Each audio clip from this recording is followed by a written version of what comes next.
Hi, it's Ashleigh from Sweet Dreams Bake Shop, and if you have somebody in your life that doesn't really like icing on their cookies but enjoys sugar cookies, then this is the tutorial for you. So what we're going to be doing today is we're going to be making sculpted cookies, and there's no special type of cookie dough or anything, just use whatever classic sugar cookie dough recipe that you like. Then take the raw cookie dough and press it into a mold. Today I'm using chocolate molds, but ideally you want to use something that is very, very non-stick. I like the ones that are super pliable because then that way they come out really easily. The key to this is to really press in your dough, and you don't want your cookie to be tough, so make sure that when you're making it, you don't over knead it. Then what you're going to do is you're going to take some sort of spatula or tool to flatten out that top portion. Don't worry, when you put this on a pan, that's pretty much going to flatten things out. This is just so that you can conserve dough and make sure that everything maintains its shape fairly well. Now keep in mind that when you're pressing this dough in, it's not going to maintain all of the various details that you see. We will have to put those details back in later. And if you don't have a mold, don't worry, you can do this free-handed and sculpt it like you would fondant. But of course, it is going to take you a little bit longer and you might end up with a slightly tougher cookie. I'm just placing these molds on a tray because those ones are a little bit heavier and then putting it in the freezer. Putting it in the freezer just allows everything to pop out a lot more easily. They were only in the freezer for about 10 minutes and I popped them out. And then I baked them at 340 degrees Fahrenheit for about 15 minutes. Now I'm taking this rotary tool and I'm getting rid of all of those cracked portions and making sure that I'm putting back in some of that detail that was lost during the baking process. I do want to make note that I only use this tool for edible projects.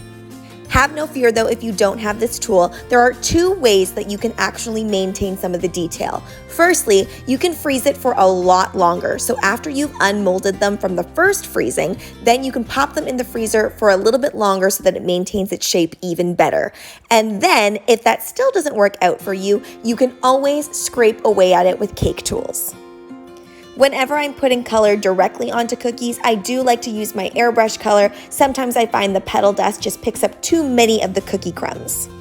It is completely up to you though. Use whatever you have on hand and what works best for you and your cookie recipe. There are really no rules for this. All I do is I make sure to aim that airbrush into the little crevices so that I get all of that shadowing.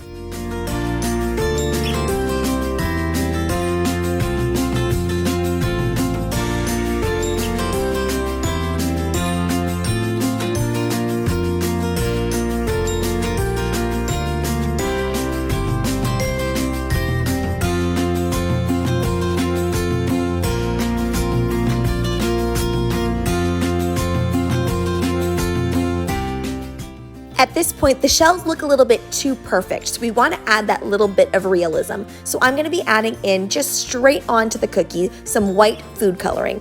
I also have some purple food coloring as well that I'm going to incorporate on some of the other cookies.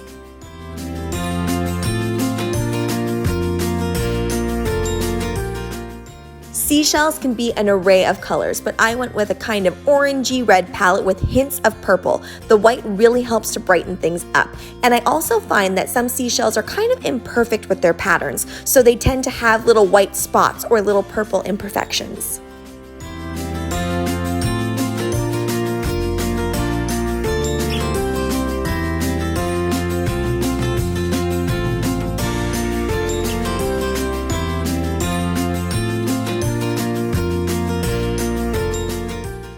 If you want to add shine and additional flavor to your sugar cookie, use a little bit of light corn syrup mixed with some lemon extract. You want to choose an extract that is clear. There is no particular ratio that you have to follow. It's all about the consistency that works for you to be painted onto your cookie.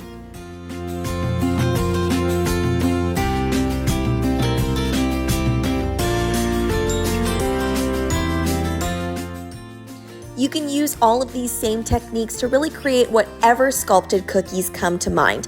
I went with a more realistic spin this time around, but you could definitely do something cartoony and fun with this technique too.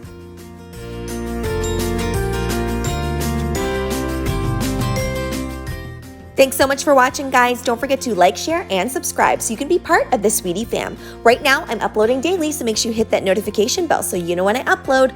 Also, be sure to comment, request, or ask a question. I love hearing from you guys. Bye!